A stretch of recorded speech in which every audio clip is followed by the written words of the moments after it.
¿Puedes hacer como que eres mi papá nada más hoy? Es el día de visitas en la escuela, susurró el niño con los ojos llenos de lágrimas, sabiendo que otra vez se quedaría como el único sin escoger. Cuando el apache solitario oyó esas palabras quebradas, algo se le encendió en el pecho, hueco desde hacía años. Lo que contestó en ese instante les cambiaría el destino para siempre.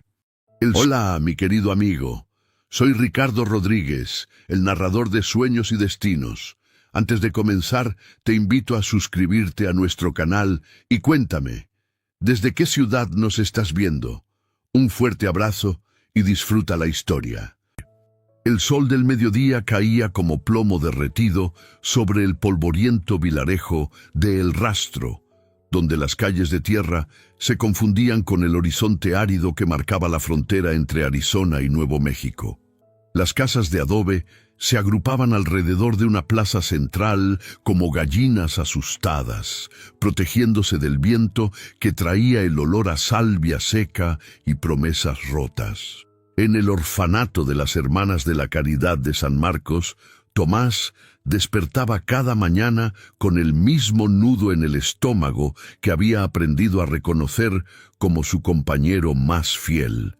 A sus 7 años, tenía el cuerpo menudo de quien come las sobras y el alma gastada de quien nunca ha conocido la palabra hogar en su verdadero significado. «Despierta, mocoso», le gritaba hermana Piedad desde el umbral del dormitorio común, donde 20 niños se amontonaban en catres que crujían como huesos viejos. Su voz rasposa cortaba el aire matutino con la precisión de una navaja. «Doña Carlota viene hoy a inspeccionar y no quiero verte haciendo de las tuyas». Tomás se incorporaba lentamente, sintiendo cómo sus articulaciones protestaban contra el frío que se colaba por las ventanas mal selladas. Sus ojos oscuros observaban los movimientos nerviosos de las monjas, que corrían de un lado a otro, preparando todo para la visita de la mujer más poderosa del vilarejo. Doña Carlota Viedma era una mujer que llevaba su riqueza como armadura y su moral como espada. Heredera de la mayor plantación de algodón de la región, había convertido su dolor de no tener hijos propios en una cruzada personal por mejorar la vida de los huérfanos, siempre y cuando estos fueran lo suficientemente puros para merecer su atención. Ese niño otra vez no. Había escuchado Tomás que decía 2 meses atrás, cuando una familia de comerciantes había venido buscando un hijo: «No sabemos de dónde viene. Su sangre no está limpia». Las palabras se habían clavado en su pequeño corazón como astillas, pero Tomás había aprendido a no llorar donde pudieran verlo. En lugar de lágrimas, había desarrollado una forma de mirar que hacía que los adultos se sintieran incómodos, como si ese niño flaco y silencioso pudiera ver directamente a través de sus mentiras. La rutina del orfanato se movía con la precisión mecánica de una máquina destinada a quebrar espíritus. Misa a las 5 de la madrugada. Desayuno de agua con avena, clases de catecismo donde aprendían que su lugar en el mundo era servir a Dios a través del trabajo y la obediencia. Tomás había memorizado cada oración, cada versículo, pero las palabras le sonaban huecas como cascabeles sin semillas. «¿Por qué Dios me puso aquí?», le preguntaba en silencio durante las largas noches, mientras escuchaba los sollozos ahogados de otros niños que extrañaban madres que ya no recordaban con claridad. La única respuesta que recibía era el viento que silbaba entre las vigas del techo, llevándose sus preguntas hacia un cielo que parecía sordo a las súplicas de los pequeños. Los otros niños habían aprendido a mantenerse alejados de Tomás, no por crueldad, sino por instinto de supervivencia. Ser amigo del niño rechazado significaba arriesgarse a perder las pocas oportunidades que pudieran presentarse. En un lugar donde la esperanza era un lujo que pocos podían permitirse, la solidaridad se convertía en un peligro. «Es raro», susurraban cuando creían que no los escuchaba. «Nunca llora, nunca se queja. Algo malo debe tener por dentro. Pero Tomás sí lloraba, solo que había encontrado lugares donde las lágrimas podían caer sin ser vistas. Detrás de la capilla, donde las hierbas crecían salvajes y nadie venía a buscarlos. En la cocina vacía durante las horas de la siesta, cuando el calor hacía que hasta las monjas buscaran sombra. En esos momentos robados se permitía sentir el peso completo de su soledad. El día de la visita se acercaba como una tormenta que todos veían venir, pero nadie podía detener. Era el evento más temido y esperado del año, cuando las familias del pueblo y algunos forasteros venían a observar a los niños como si fueran animales en un mercado. «Pórtense bien», les repetía hermana Esperanza, la única monja que a veces mostraba algo parecido a la bondad. «Sonrían, hablen solo cuando les pregunten y recuerden que representan a la casa de Dios». Tomás sabía que para él, el día de la visita era solo otra confirmación de su lugar en el mundo, el del niño que nadie quería. Había visto pasar 5 de estos días observando cómo otros niños eran elegidos, llevados de la mano, hacia vidas que él solo podía imaginar. Con cada rechazo, algo dentro de él se endurecía un poco más, como el barro al sol del desierto. La víspera del evento, mientras cargaba un cesto de pan caliente desde la cocina hasta el refectorio, Tomás tomó una decisión que cambiaría el curso de 2 destinos. El aroma del pan recién horneado se mezclaba con el olor a incienso que impregnaba cada rincón del orfanato, creando una combinación que siempre le recordaba lo que era tener hambre no solo de comida, sino de algo más profundo, más necesario. «Mañana», se dijo mientras sus pies descalzos tocaban el suelo frío de piedra, «mañana todo va a ser diferente». No sabía cómo ni por qué, pero algo en el aire cambió esa noche. Quizás fue la forma en que la luna llena iluminaba el desierto más allá de las ventanas, o tal vez la manera en que el viento había dejado de silbar para convertirse en un murmullo que sonaba casi como una canción de cuna. Por primera vez en meses, Tomás durmió profundamente, sin pesadillas, sin el miedo constante que lo acompañaba cada noche. Y en sus sueños vio la silueta de un hombre alto que se acercaba desde la distancia, con pasos que no hacían ruido y ojos que brillaban con una luz que no era exactamente bondad, pero tampoco crueldad. Era algo diferente. Algo que él no tenía palabras para describir todavía, pero que su corazón reconocía como la primera promesa real que había recibido en toda su corta vida. El mercado de sal y pieles del rastro era el corazón latente del vilarejo, donde se congregaban no solo los comerciantes locales, sino también viajeros, buscadores de oro y aquellos que vivían en los márgenes de la sociedad civilizada. Era un lugar donde las reglas se flexibilizaban y donde un niño curioso podía observar un mundo completamente diferente al del orfanato. Esa mañana, el aire vibraba con una energía extraña. Los comerciantes hablaban en voz baja, señalando hacia los cerros del norte, y Tomás notó que varios hombres llevaban sus rifles más cerca de lo usual. Algo había cambiado en el ambiente, como cuando las hormigas se agitan antes de una tormenta. «Quédate cerca», le había advertido hermana Esperanza al entregarle el cesto de pan que debía llevar al mercado. «Y no te entretengas con nada ni nadie extraño».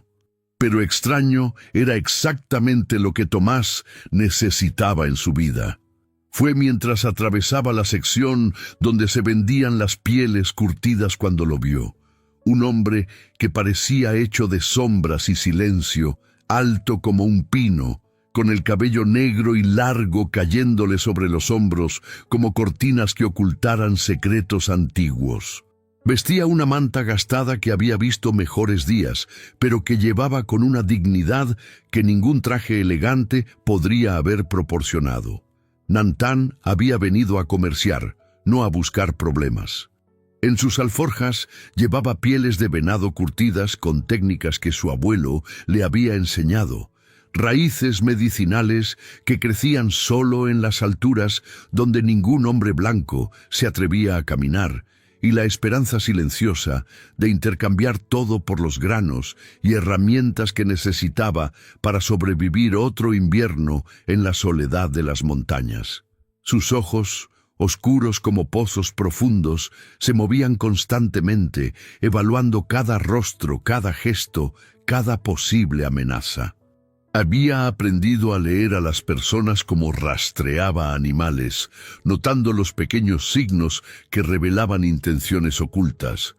La mayoría de los blancos lo miraban con una mezcla de temor y desprecio que ya no lo sorprendía, pero que tampoco había dejado de dolerle. Tomás se detuvo a varios pasos de distancia, fascinado por la forma en que este hombre se movía. No había prisa en sus gestos, pero tampoco vacilación. Cada movimiento parecía calculado, eficiente, como si hubiera aprendido que desperdiciar energía podía significar la diferencia entre la vida y la muerte. «Esas pieles están bien trabajadas», comentó don Eusebio, el comerciante que compraba y vendía todo tipo de mercancías. Su voz tenía el tono cuidadoso de alguien que hace negocios, pero mantiene las distancias.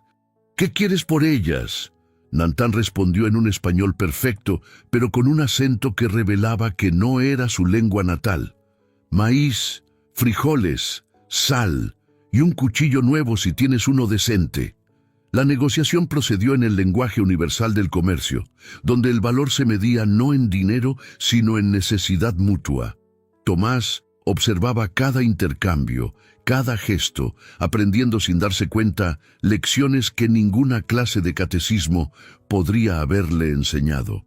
Fue entonces cuando sus ojos se encontraron. Nantán había notado al niño desde el momento en que se acercó.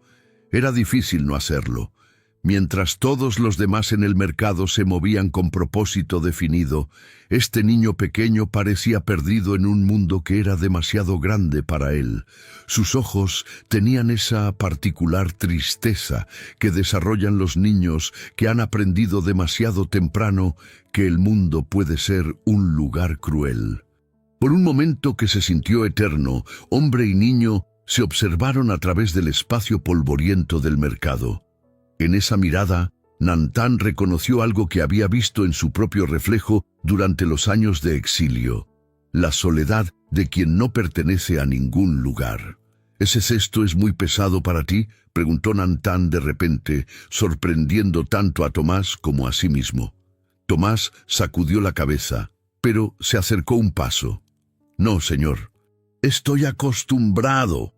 Había algo en la voz del niño, una resignación madura que no debería existir en alguien tan joven, que hizo que algo se moviera en el pecho de Nantán.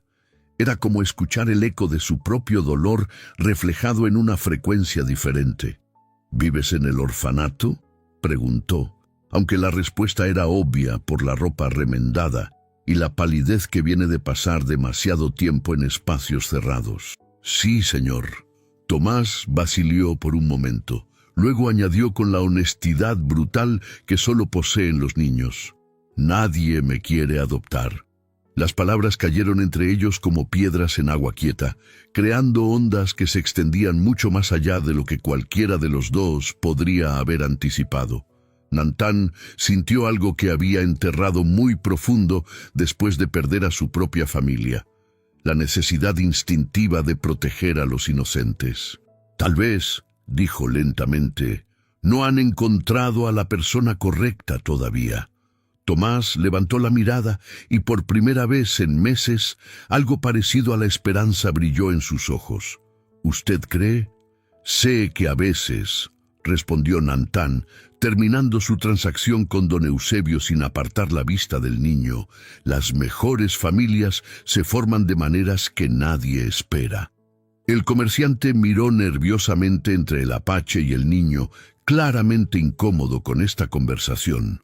Otros compradores habían comenzado a notar el intercambio y sus murmullos se extendían como fuego en pasto seco. «Muchacho», intervino don Eusebio con voz tensa. Mejor ve a hacer tus mandados. Las monjas no van a estar contentas si tardas. Pero Tomás no se movió. Algo estaba sucediendo, algo importante que no entendía completamente, pero que sabía que debía proteger. Mañana es el día de la visita en el orfanato, dijo de repente, las palabras saliendo antes de que pudiera detenerlas. Nantán frunció el ceño. ¿El día de la visita? Es cuando vienen las familias a ver si quieren adoptar a alguno de nosotros, explicó Tomás, sintiendo cómo se aceleraba su corazón. Pero yo nunca... Se detuvo, incapaz de verbalizar el rechazo que había experimentado tantas veces. En ese momento, impulsado por una urgencia que no podía comprender, pero que sentía con cada fibra de su ser, Tomás dio el paso que cambiaría ambas vidas. ¿Usted podría fingir que es mi padre solo por mañana? El silencio que siguió fue tan completo que parecía que hasta el viento había decidido contener la respiración. Don Eusebio dejó caer las monedas que estaba contando.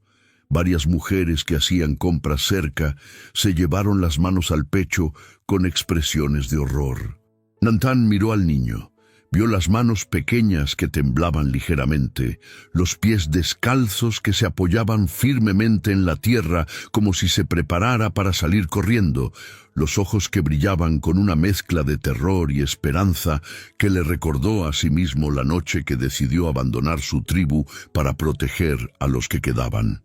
«Por favor», susurró Tomás. Y esa palabra llevaba el peso de 7 años de rechazos, de noches solitarias, de preguntas sin respuesta sobre su lugar en el mundo. Nantán estudió el rostro del niño. Vio la desesperación cuidadosamente controlada, la dignidad que se aferraba como a un salvavidas.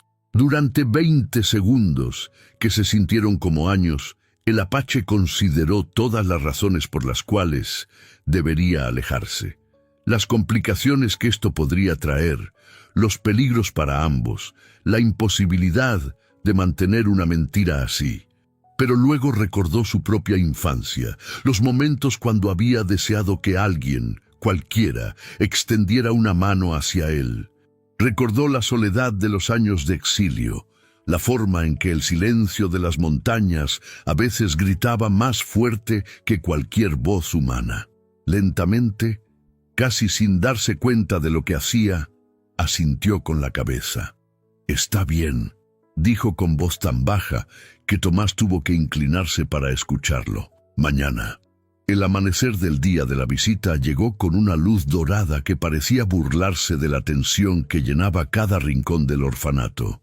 Las monjas habían trabajado hasta altas horas preparando todo para la inspección. Los suelos de piedra brillaban como espejos, las ventanas habían sido fregadas hasta quedar transparentes como el aire, y cada niño había sido bañado, peinado y vestido con la mejor ropa que tenían disponible. Tomás despertó con una sensación extraña en el estómago, como si hubiera tragado mariposas que ahora intentaran escapar volando. La conversación del día anterior con el hombre apache le parecía ahora como un sueño, demasiado irreal para ser verdad.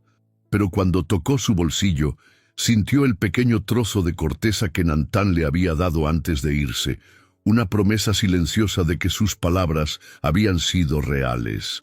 «¡Niños, formación!», gritó hermana Piedad desde el patio central, su voz cortando el aire matinal como un cuchillo.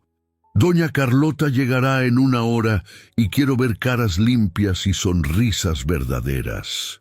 Los 20 huérfanos se alinearon en orden de edad, desde los pequeños de 4 años hasta los adolescentes, que pronto serían demasiado mayores para la adopción, y tendrían que buscar trabajo como sirvientes o peones.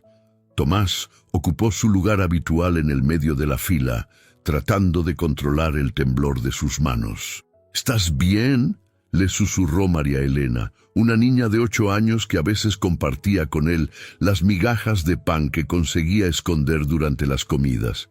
«Pareces asustado». «No es miedo», respondió Tomás. aunque no estaba completamente seguro de qué era exactamente lo que sentía. Es diferente. Doña Carlota Viedma llegó puntual, como siempre, en su carruaje tirado por 2 caballos negros que relucían como azabache. Vestía un traje de seda azul marino que susurraba con cada movimiento y llevaba un sombrero adornado con plumas que la hacían verse aún más imponente de lo que ya era naturalmente. «Buenos días, hermana Esperanza», saludó con su voz melodiosa pero firme. «¿Están todos los niños preparados para la presentación?» «Sí, doña Carlota. Los hemos estado preparando toda la semana». Detrás de doña Carlota venían las familias invitadas, don Roberto Sánchez, que buscaba un niño fuerte para ayudar en su tienda, doña Carmen Jiménez, que había perdido a su hijo menor por la tuberculosis y quería llenar ese vacío, y varios otros adultos que observaban a los niños con la misma expresión que usarían para evaluar caballos en una feria.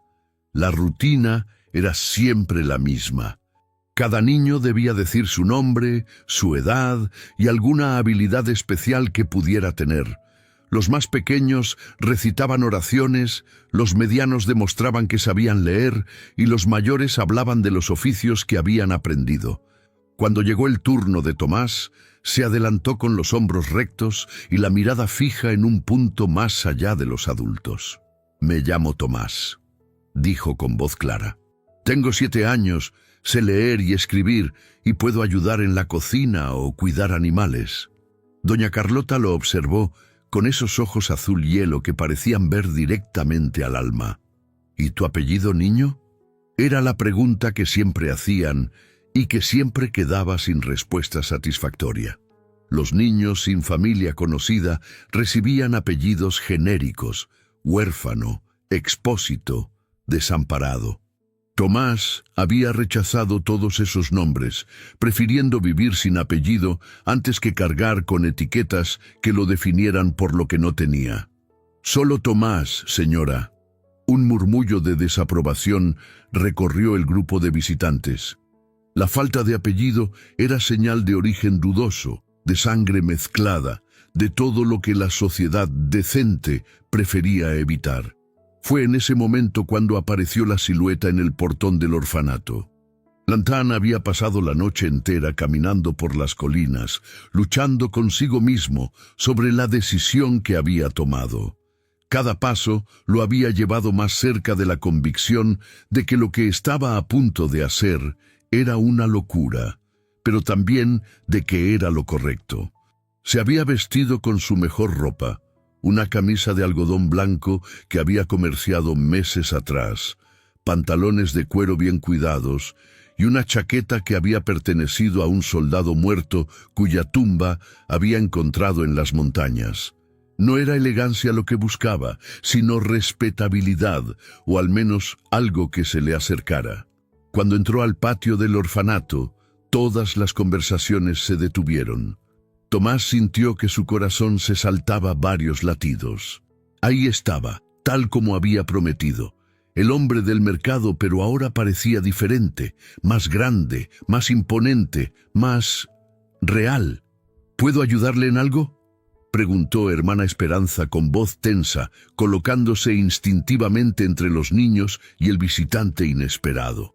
Lantán avanzó lentamente, sus ojos buscando y encontrando los de Tomás. En esa mirada había una pregunta silenciosa. «¿Todavía quieres hacer esto?». Tomás dio un pequeño paso adelante.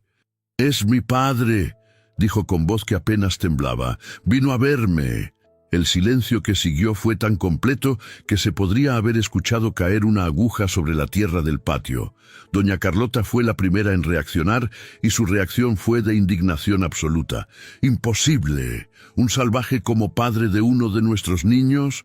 Hermana Esperanza, ¿qué significa esto?». «Yo no lo sé, doña Carlota», balbuceó la monja, claramente perdida en una situación para la cual ningún manual de protocolo la había preparado. Los otros niños comenzaron a murmurar entre ellos, algunos con burla, otros con asombro. todos con esa fascinación morbosa que producen los momentos cuando el mundo familiar se tambalea. «¡Miren todos!», gritó Pedro, uno de los niños mayores. «Tomás tiene un padre indio». Las risas comenzaron entonces, crueles y penetrantes como cuchillas. Los adultos las toleraron porque expresaban el mismo desprecio que ellos sentían, pero no podían verbalizar en presencia de las monjas. Pero Tomás no retrocedió.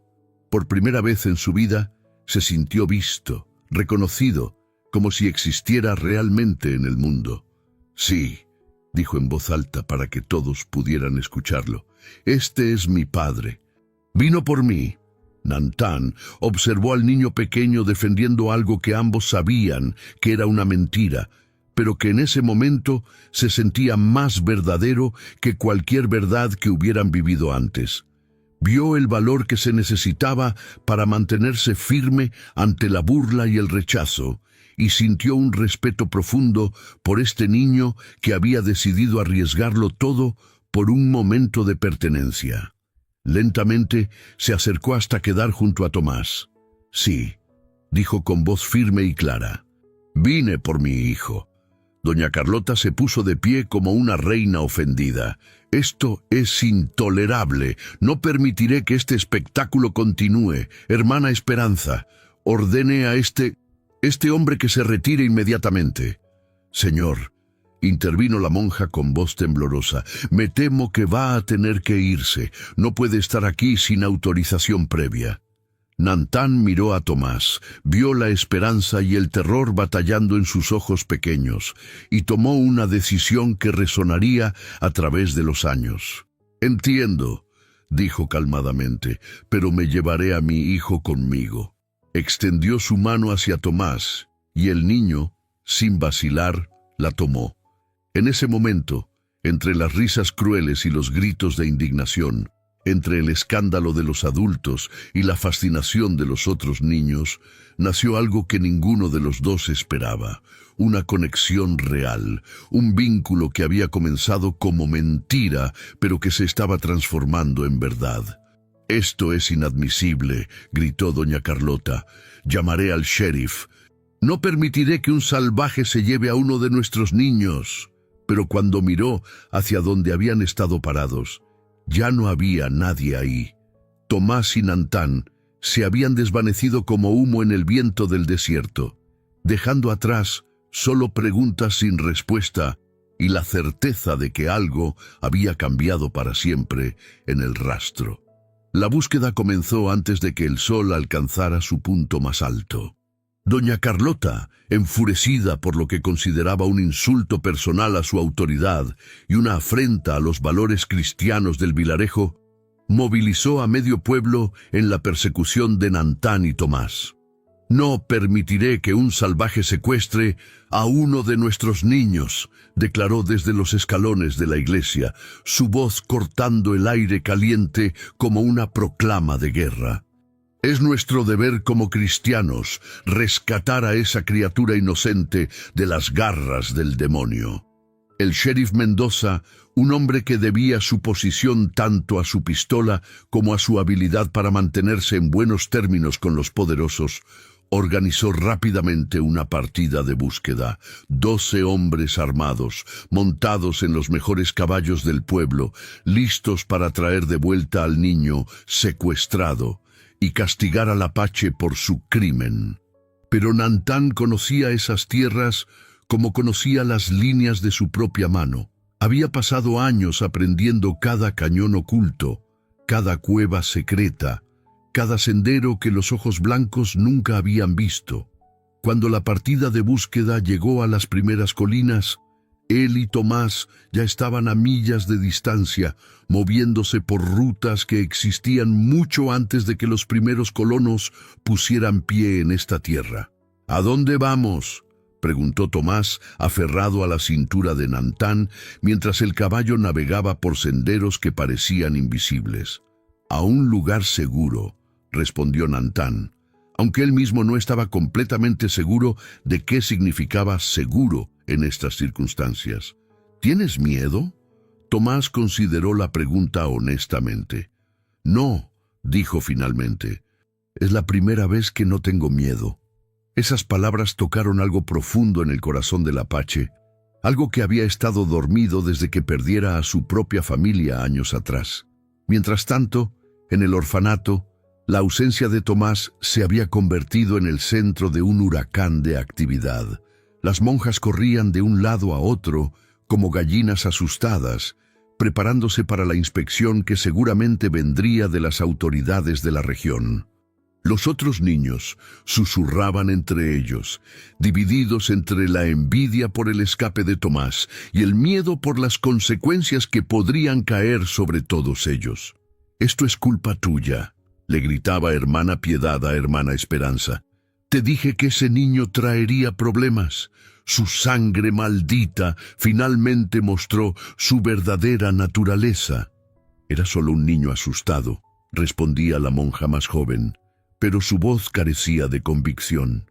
Ella también había comenzado a dudar, influenciada por años de doctrina que enseñaba que algunos destinos estaban escritos en la sangre. La noticia del secuestro se extendió por el rastro como fuego en pasto seco. En la cantina, los hombres hablaban de organizar una expedición más grande. En el mercado, las mujeres se santiguaban y hablaban de la influencia diabólica de los salvajes. En la casa de doña Carlota, se planificaba una respuesta que serviría tanto para rescatar al niño como para enviar un mensaje claro a cualquier otro indígena que pensara desafiar el orden establecido.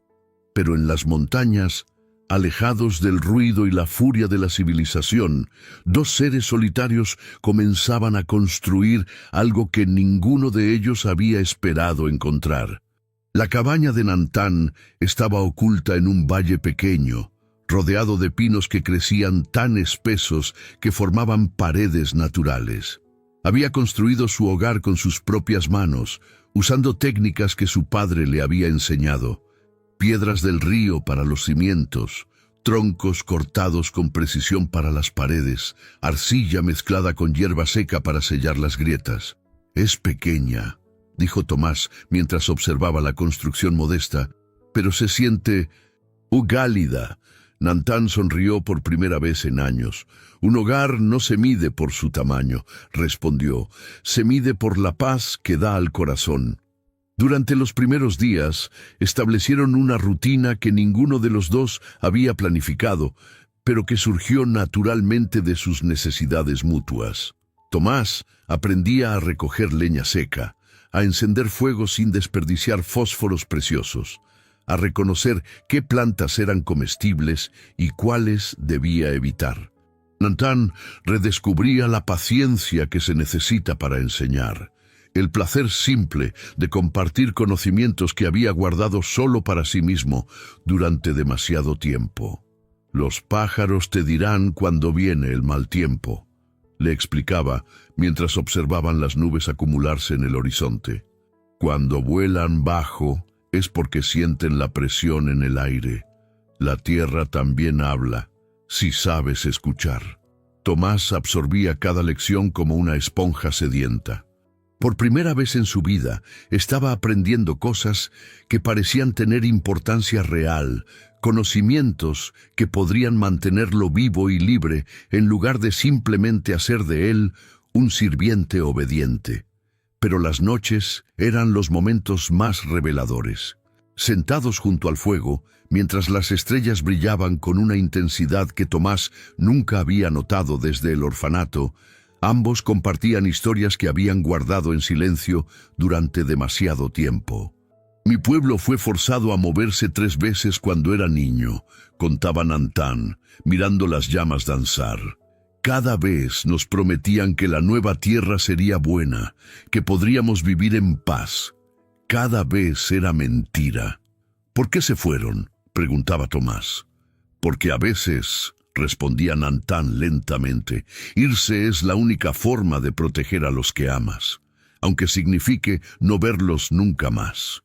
Tomás entendía esa lección mejor de lo que Nantán creía. Había aprendido desde muy pequeño que el amor a veces significa aceptar el dolor de la separación. «¿Cree que me están buscando?», preguntó una noche. Sé que sí, respondió Nantán honestamente. La pregunta es si quieren encontrarte para protegerte o para castigarte. Para castigarme, dijo Tomás sin dudar, por haber elegido.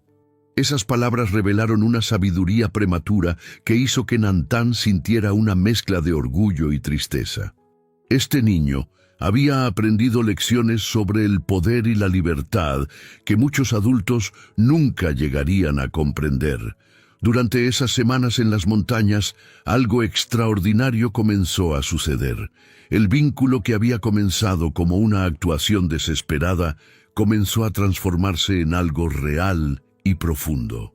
Tomás encontró en Nantán no solo a un protector, sino a un maestro que le enseñaba formas de estar en el mundo que el orfanato nunca habría podido ofrecerle. Nantán descubrió que la paternidad no era solo dar órdenes y establecer reglas, sino guiar con paciencia, proteger con sabiduría y amar sin condiciones. ¿Puedo llamarte papá?, preguntó Tomás una noche, la pregunta saliendo tan naturalmente como la respiración. Nantán sintió que algo se movía en su pecho, algo que había estado congelado desde la pérdida de su propia familia. «Si quieres», respondió, su voz apenas un susurro. «Quiero», dijo Tomás, y por primera vez en su vida, la palabra papá no se sintió como una mentira o una fantasía, sino como una verdad que había estado esperando el momento correcto para ser pronunciada. Pero la paz de las montañas no podía durar para siempre. El mundo exterior seguía existiendo, con sus reglas y sus prejuicios, con su determinación de corregir lo que consideraba aberraciones del orden natural. El día que los encontraron, Tomás estaba aprendiendo a usar un arco pequeño que Nantán había hecho para él. Sus primeros intentos habían sido desastrosos, pero esa mañana había conseguido dar en el blanco 3 veces seguidas. «Está bien», le dijo Nantán con orgullo genuino. «Tienes buen ojo y mano firme. ¿Cree que podré cazar algún día?» «Creo que podrás hacer cualquier cosa que decidas hacer», respondió Nantán, y ambos sabían que hablaba de mucho más que cazar. Fue entonces cuando escucharon los caballos. Los 12 hombres que emergieron de entre los árboles venían armados no solo con rifles y pistolas, sino también con la righteousness de quienes creen estar cumpliendo una misión divina. Habían cabalgado durante 2 semanas siguiendo rastros tan sutiles que solo el mejor rastreador del condado había podido seguirlos, un mestizo llamado Joaquín que conocía tanto las costumbres apaches como las necesidades de los hombres blancos que pagaban sus servicios. «¡Ahí están!», gritó el sheriff Mendoza, espoleando su caballo hacia el claro donde Nantán y Tomás practicaban tiro con arco. «¡Rodeen la cabaña! ¡No dejen que escapen!». Nantán reaccionó con la velocidad instintiva de quien ha vivido años sabiendo que la supervivencia depende de los reflejos. En un movimiento fluido, empujó a Tomás detrás de un tronco caído y alcanzó su rifle. «¡No queremos problemas!», gritó hacia los hombres armados. «El niño está bien, está aquí por su propia elección». «Mentiras de salvaje», respondió una voz que Tomás reconoció con horror. Era don Fernando Aguilar, uno de los hombres más ricos del pueblo y amigo personal de doña Carlota. «Los niños no eligen nada, fueron robados por la maldad de tu raza». «¡Papá, no!», gritó Tomás, saliendo de su escondite a pesar de los intentos de Nantán por mantenerlo protegido. «Yo le pedí que viniera, yo quise venir con él». Sus palabras cayeron sobre los hombres armados como lluvia sobre piedra caliente, evaporándose antes de poder penetrar sus convicciones predeterminadas. «Pobre criatura», murmuró uno de los vaqueros. «Mira cómo lo ha confundido el salvaje. Probablemente ni siquiera recuerda su vida anterior». Joaquín, el rastreador, observaba la escena con expresión inescrutable. Sus propios antepasentes habían incluido sangre apache, y sabía reconocer la diferencia entre un niño aterrorizado y uno que había encontrado paz. Lo que veía en Tomás No era el trauma del secuestro, sino la desesperación de quien se siente a punto de perder algo precioso. «Sheriff», dijo en voz baja, «tal vez deberíamos escuchar lo que el niño tiene que decir». «No hay nada que escuchar», rugió don Fernando. «Un salvaje ha corrompido a un niño cristiano y nuestro deber es claro». La situación se deterioró rápidamente. Nantán, rodeado y superado en número, sabía que resistir solo resultaría en violencia que podría lastimar a Tomás. Con una resignación que rompió el corazón del niño, bajó lentamente su arma. «No haré nada que pueda lastimarte», le dijo a Tomás. «Recuerda eso, sin importar lo que pase». Los hombres se acercaron con cuerdas ya preparadas. Nantán no resistió cuando le ataron las manos, pero sus ojos nunca dejaron de buscar los de Tomás, tratando de transmitir en esas miradas todo lo que no tendría oportunidad de decir con palabras. «¡Papá!», gritó Tomás cuando comenzaron a llevarse a Nantán. «¡No se lo lleven! ¡Él me cuidó!». «Él es bueno». Don Fernando tomó al niño por los hombros con más fuerza de la necesaria. «Ya no tienes que fingir, muchacho. Estás a salvo ahora. Este salvaje no volverá a hacerte daño». «Él no me hizo daño», sollozó Tomás, luchando contra las manos que lo sujetaban. «Él me enseñó cosas. Él me quiere». Pero nadie escuchaba realmente sus palabras. Los adultos oían solo lo que esperaban oír. Las protestas confundidas de una víctima que había sido manipulada por su captor. El viaje de regreso a El Rastro se convirtió en una procesión triunfante para los rescatadores y en un calvario para los rescatados. Nantán cabalgaba con las manos atadas, flanqueado por hombres armados que lo miraban como si fuera un animal peligroso que había sido finalmente capturado. Tomás viajaba con don Fernando, llorando silenciosamente por la pérdida de las únicas semanas de verdadera felicidad que había conocido en su vida. «Vas a estar bien, muchacho», le decía don Fernando, con lo que él consideraba bondad paternal. «Las hermanas te van a ayudar a olvidar estas semanas terribles. Pronto será como si nunca hubiera pasado». Pero Tomás no quería olvidar.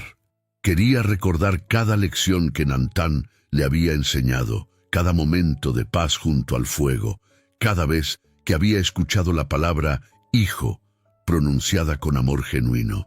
El pueblo de El Rastro los recibió como héroes conquistadores retornando de una guerra justa.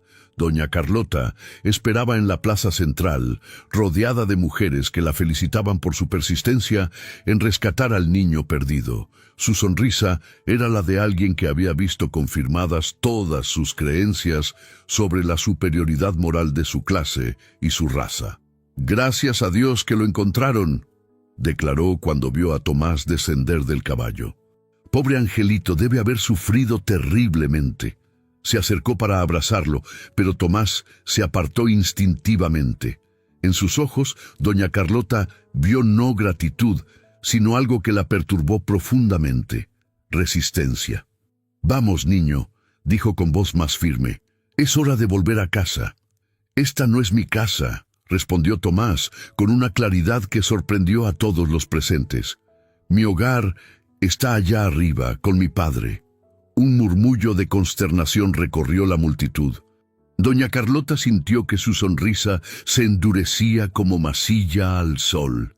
«Ese salvaje no es tu padre», dijo con voz cortante, «y ya es hora de que olvides estas fantasías peligrosas».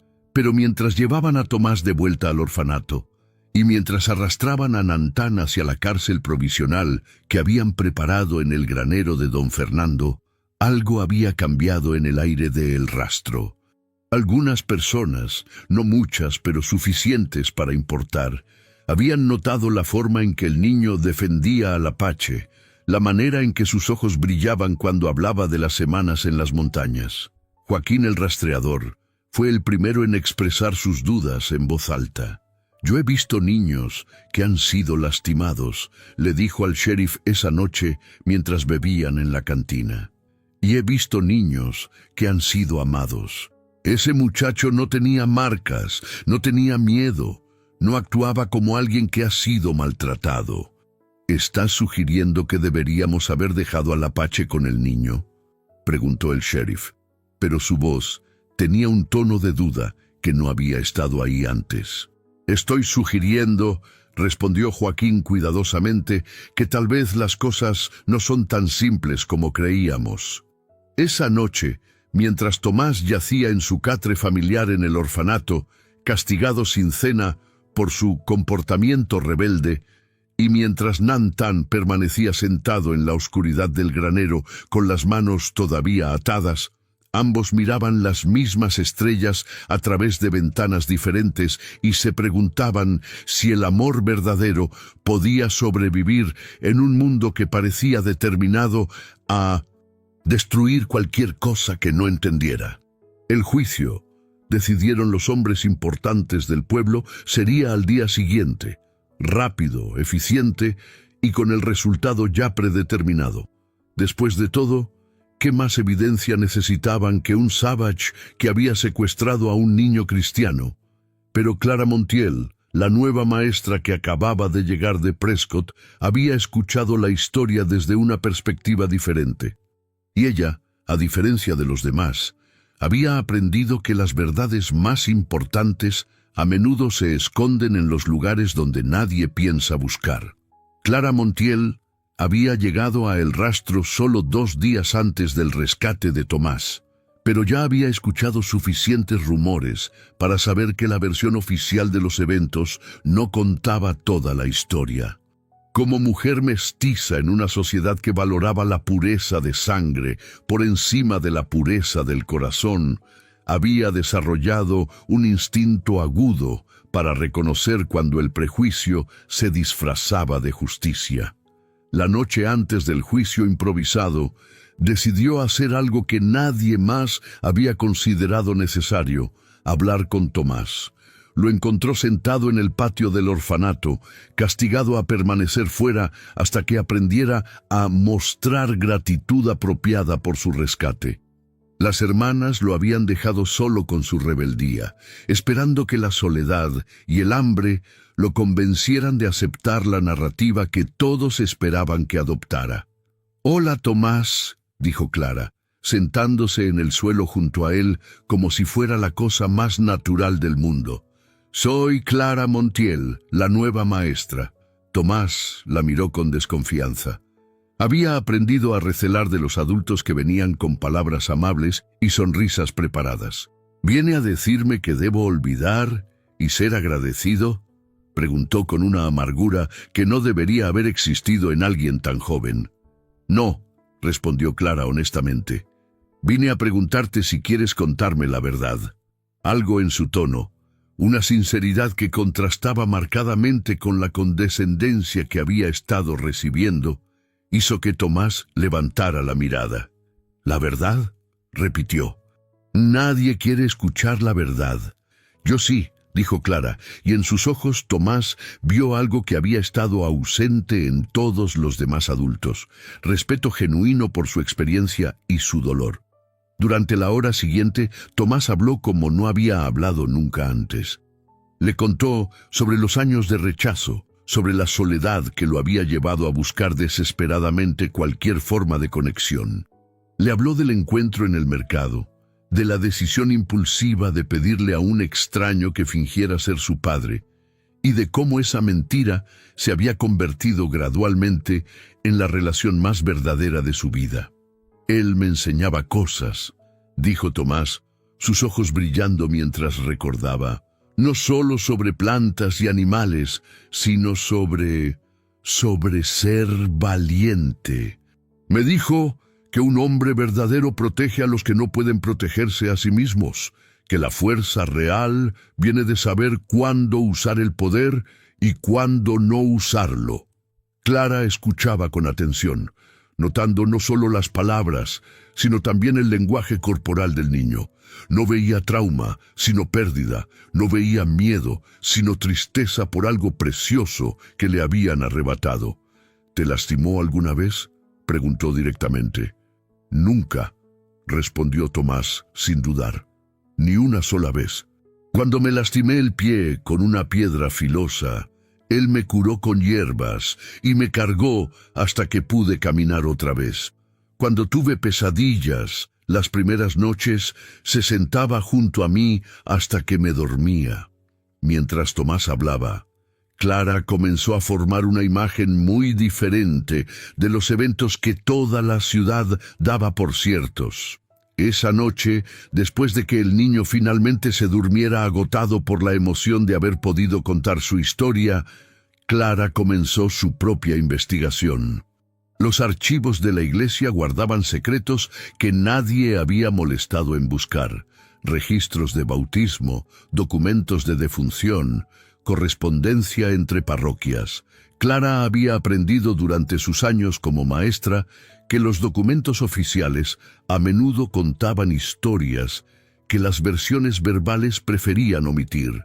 Fue en los archivos polvorientos del padre Miguel donde encontró la primera pista real: un registro de bautismo de hace 8 años, para un niño llamado Tomás Viedma, hijo de María Esperanza Viedma y padre desconocido. El registro había sido posteriormente alterado, el apellido Viedma borrado cuidadosamente y reemplazado con Expósito. «Padre Miguel», le dijo a la mañana siguiente, confrontando al anciano sacerdote con el documento en la mano. «¿Puede explicarme por qué se cambió este registro?»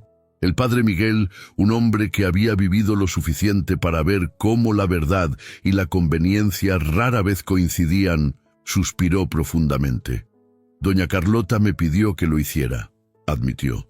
«María Esperanza trabajaba en su casa cuando se embarazó. Era hija de don Gaspar Viedma, el padre de doña Carlota». Clara sintió que las piezas comenzaban a encajar de una manera que nadie había anticipado. «¿Tomás es nieto de don Gaspar?», preguntó, aunque ya conocía la respuesta. «Nieto bastardo», corrigió el padre Miguel. «María murió en el parto, y doña Carlota decidió que era mejor para todos que el niño creciera sin conocer sus orígenes. Dijo que sería un escándalo que arruinaría la reputación de la familia. Así que donó al niño al orfanato y borró su nombre de los registros», continuó Clara, sintiendo cómo crecía su indignación. «Y luego se aseguró de que nunca fuera adoptado porque conocía su verdadera identidad». El padre Miguel no respondió, pero su silencio fue respuesta suficiente. Armada con esta información, Clara se dirigió directamente al granero donde tenían prisionero a Nantán. Los guardias, aburridos después de una noche larga vigilando a un prisionero que no había mostrado ninguna intención de escapar, la dejaron pasar sin mucha resistencia. Encontró al apache sentado contra la pared, con las manos todavía atadas, pero con una dignidad que ninguna cuerda podría quebrar. Cuando levantó la mirada hacia ella, Clara vio la misma inteligencia y bondad que Tomás había descrito. «¿Usted es Nantán?», preguntó. Él asintió, estudiando su rostro con la atención de alguien acostumbrado a evaluar las intenciones de los extraños. «Soy Clara Montiel, la nueva maestra. Vine a escuchar su versión de lo que pasó». Durante la siguiente media hora, Nantán le contó su historia con la honestidad directa de alguien que no tiene nada que perder.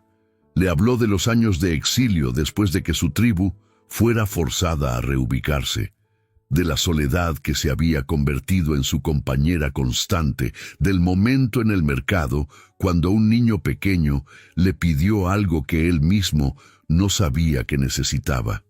«No planeé robarme al niño», dijo con voz tranquila. «Pero cuando me pidió que fingiera ser su padre, vi en sus ojos el mismo vacío que había estado cargando en mi propio corazón. Pensé que podía darle un día de dignidad, un momento donde no fuera el niño que nadie quería». «¿Y qué pasó después?», preguntó Clara, aunque sospechaba la respuesta. «Se convirtió en mi hijo de verdad», respondió Nantán simplemente. «No por sangre, sino por elección. Él eligió confiar en mí, y yo elegí protegerlo». Durante esas semanas en las montañas, ambos aprendimos lo que significaba tener familia. Clara vio la verdad en sus ojos, la misma verdad que había visto en los ojos de Tomás.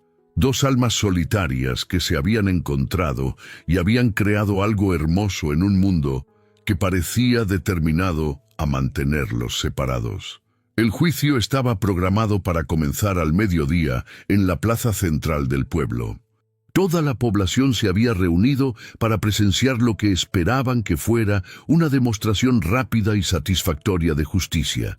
Doña Carlota ocupaba un lugar de honor entre los notables del pueblo, su postura erecta irradiando la satisfacción de quien había visto confirmadas todas sus convicciones. Nantán fue llevado ante el improvisado tribunal con las manos todavía atadas, pero caminando con la dignidad de un príncipe. Sus ojos buscaron y encontraron a Tomás entre la multitud, y en esa mirada intercambiaron una promesa silenciosa de que, sin importar lo que pasara, el amor que habían construido seguiría existiendo. El sheriff Mendoza actuaba como juez, aunque todos sabían que el veredicto ya había sido decidido antes de que comenzara la farsa. Nantán, apache de tribu desconocida, comenzó con voz formal. Estás acusado del secuestro del menor Tomás Expósito. ¿Tienes algo que decir en tu defensa? Nantán se enderezó, mirando no solo al sheriff, sino a toda la multitud reunida. Sí, dijo con voz clara que llegó a cada rincón de la plaza. Ese niño me pidió que fuera su padre por un día. Yo acepté porque vi en él lo que ustedes se niegan a ver, un alma que necesitaba amor, no caridad. No lo robé. Él me eligió y yo lo elegí a él. Un murmullo de desaprobación recorrió la multitud, pero algunas voces comenzaron a expresar dudas. ¡Mentiras!, gritó doña Carlota poniéndose de pie. Los salvajes siempre inventan excusas para justificar sus crímenes. Fue entonces cuando Clara Montiel se adelantó, llevando en su mano los documentos que había descubierto. «¡Sheriff Mendoza!», llamó con voz fuerte. «Antes de que proceda con este juicio, hay evidencia que debe considerar». «¿Qué evidencia?», preguntó el sheriff, claramente molesto por la interrupción. Clara levantó los documentos para que todos pudieran verlos. Evidencia sobre la verdadera identidad de Tomás y sobre las razones por las cuales nunca fue adoptado. Doña Carlota palideció visiblemente. Esta mujer no tiene autoridad para interrumpir estos procedimientos. Pero la multitud estaba intrigada ahora, y el sheriff sabía que tendría que permitir que Clara hablara o enfrentar preguntas incómodas después. «Hable, señorita Montiel», dijo con reluctancia. Clara abrió el primer documento. «Este es el registro de bautismo original de Tomás, antes de que fuera alterado. Su nombre verdadero es Tomás Viedma, nieto bastardo de don Gaspar Viedma». Un silencio completo cayó sobre la plaza. Todos los ojos se volvieron hacia doña Carlota, cuyo rostro había pasado del blanco al rojo furioso. Su madre, María Esperanza Viedma, murió en el parto después de trabajar en la casa de los Viedma, continuó Clara. Doña Carlota donó al niño al orfanato y alteró los registros para ocultar el escándalo familiar. Más importante aún, ella se aseguró de que nunca fuera adoptado porque sabía quién era realmente. Eso es, balbuceó doña Carlota, pero no pudo completar la frase. Padre Miguel se adelantó lentamente. «Es verdad», dijo con voz pesada. «Yo alteré los registros a petición de doña Carlota. He cargado con esa culpa durante 8 años». La multitud comenzó a murmurar con creciente agitación. La historia que habían aceptado sin cuestionamientos se estaba desmoronando ante sus ojos. Tomás, quien había estado observando todo desde donde las monjas lo tenían sujeto, se liberó de sus captores y corrió hacia donde estaba Nantán. «¡Es mi papá!», gritó, abrazando las piernas del apache con toda su fuerza. «Él me quiere. Él es bueno. Nantán, a pesar de tener las manos atadas, se las arregló para inclinar la cabeza y tocar suavemente el cabello del niño. «Y tú eres mi hijo», dijo con voz que temblaba de emoción. «No importa lo que digan o hagan, siempre serás mi hijo». El sheriff Mendoza miraba la escena con creciente incomodidad. Lo que había comenzado como un juicio simple se había convertido en algo mucho más complejo. Algo que cuestionaba no solo las acciones de Nantán, sino las motivaciones de quienes lo habían acusado. «Doña Carlota», dijo finalmente, «¿es cierto lo que dice la señorita Montiel?» Doña Carlota se enderezó, tratando de recuperar algo de su autoridad perdida. «Eso no importa. Independientemente de quién sea el niño, no puede quedarse con un salvaje». «¿Por qué no?», preguntó una voz desde la multitud. Era Joaquín, el rastreador, quien se adelantó con expresión seria. «He observado a ese apache durante 2 semanas», dijo. «He visto cómo mira al niño, cómo el niño lo mira a él. No he visto crueldad, he visto amor». Otros comenzaron a murmurar acuerdo. Don Eusebio, el comerciante, habló desde su lugar en la multitud. «Yo vi cuando el apache habló con el niño en mi tienda», dijo. «No vi a un hombre con intenciones malvadas. Vi a un hombre que reconocía dolor en otro ser humano». La marea de opinión estaba cambiando, pero doña Carlota hizo un último intento desesperado de mantener el control. «Incluso si todo eso fuera cierto», gritó, «la ley es clara. Un indio no puede adoptar a un niño blanco. Es contra natura». Fue entonces cuando Clara jugó su carta final. «Según los registros que he encontrado», dijo con voz clara, «la herencia de don Gaspar Viedma incluía una cláusula testamentaria que nunca fue ejecutada. Cualquier hijo o nieto suyo, legítimo o no, tenía derecho a una porción de la herencia familiar». Doña Carlota se tambaleó como si hubiera recibido un golpe físico.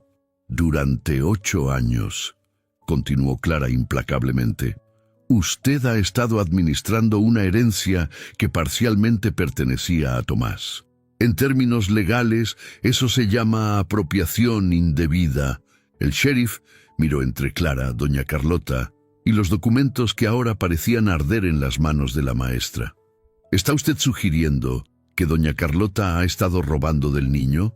«Estoy presentando evidencia», respondió Clara firmemente, «de que Tomás tiene derechos legales que han sido negados sistemáticamente para ocultar un escándalo familiar».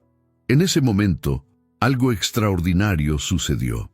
La multitud que había venido a presenciar la condena de un apache comenzó a ver la situación desde una perspectiva completamente diferente. En lugar de un salvaje que había secuestrado a un niño inocente, vieron a un hombre que había ofrecido amor a un niño que había sido rechazado por su propia familia. «Suéltenlo», gritó una voz desde el fondo de la multitud. «Que el niño elija», gritó otra.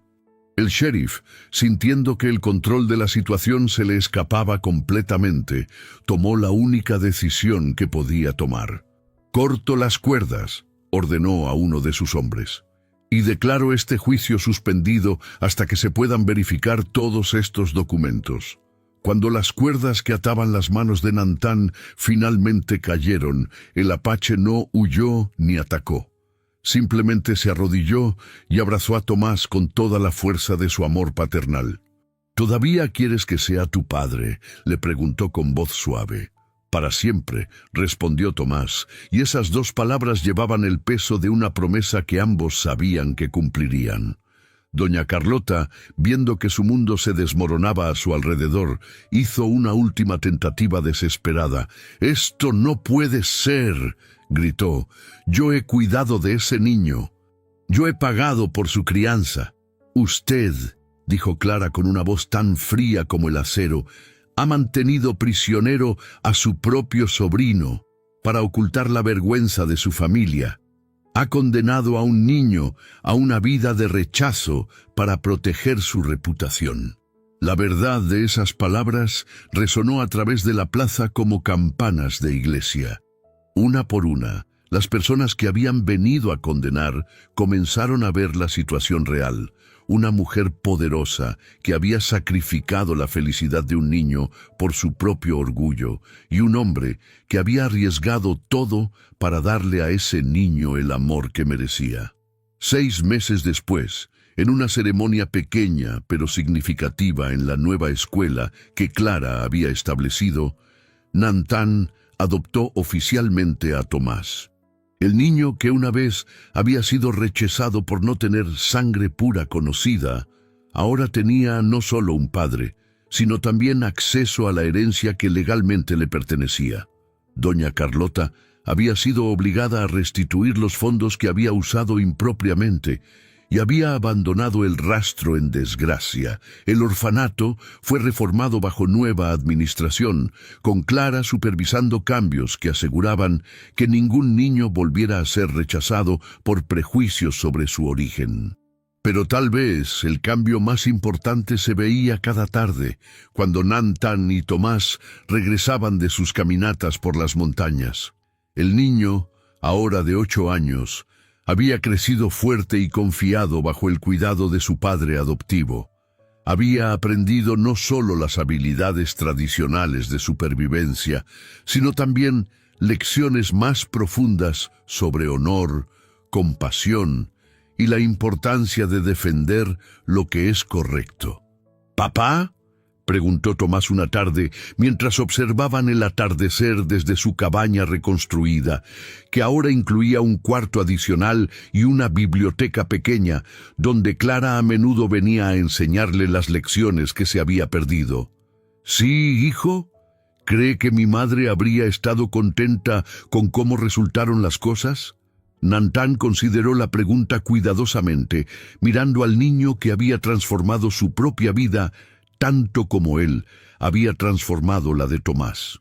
«Creo», dijo finalmente, «que cualquier madre estaría orgullosa de ver que su hijo creció para ser un hombre bueno y valiente, y creo que ella habría estado agradecida de saber que encontraste a alguien que te ama sin condiciones».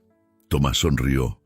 Esa sonrisa completa que había estado ausente durante los primeros 7 años de su vida, pero que ahora iluminaba su rostro regularmente. «Yo también creo eso», dijo. «Y creo que ella habría querido que usted fuera mi papá desde el principio». Esa noche, mientras las estrellas comenzaban a aparecer en el cielo del desierto, padre e hijo se sentaron juntos en un silencio cómodo. No necesitaban palabras para expresar lo que ambos sabían, que habían encontrado algo que ninguno de ellos había esperado, algo que era más fuerte que la sangre y más duradero que cualquier documento legal. Habían encontrado hogar. Y en la distancia, el viento del desierto llevaba el sonido de sus voces, mezclándose en la oración nocturna que Natán le había enseñado. Una oración que daba gracias no por lo que habían perdido, sino por lo que habían encontrado. Una familia nacida no de la necesidad o la conveniencia, sino del amor verdadero y la elección consciente de 2 corazones que se habían reconocido como pertenecientes el uno al otro. En el rastro, donde una vez las diferencias habían dividido, ahora existía una escuela donde niños de todas las razas y orígenes aprendían juntos. Clara había demostrado que la educación verdadera no consistía solo en memorizar versículos y reglas, sino en enseñar a los niños a ver la humanidad en todos los rostros. Y cuando los viajeros preguntaban sobre el apache que había adoptado a un niño blanco, los habitantes del pueblo contaban la historia no como escándalo, sino como ejemplo. Hablaban de cómo el amor verdadero puede encontrar maneras de florecer incluso en el suelo más árido, y de cómo las familias más fuertes a veces se forman no por accidente de nacimiento, sino por decisiones conscientes de cuidar, proteger y amar. La historia de Tomás y Natán se convirtió en leyenda, pero más importante aún, se convirtió en esperanza. Demostró que en un mundo que a menudo parecía diseñado para separar a las personas por sus diferencias, El amor podía construir puentes donde otros veían solo abismos. Y cada noche, cuando padre e hijo se sentaban junto al fuego en su cabaña entre los pinos, ambos sabían que habían participado en algo milagroso. La transformación de dos soledades en una familia, de dos exiliados en un hogar, de una mentira desesperada en la verdad más hermosa que habían conocido. El niño que una vez había pedido a un extraño que fingiera ser su padre, había encontrado algo mejor. Un hombre que había elegido ser su padre de verdad, sin importar lo que dijera el mundo, sin importar las dificultades que enfrentarían, sin importar nada excepto el amor que habían construido juntos en las montañas del Nuevo México, donde las estrellas brillaban con especial intensidad sobre aquellos que habían tenido el valor de elegir el amor por encima del miedo.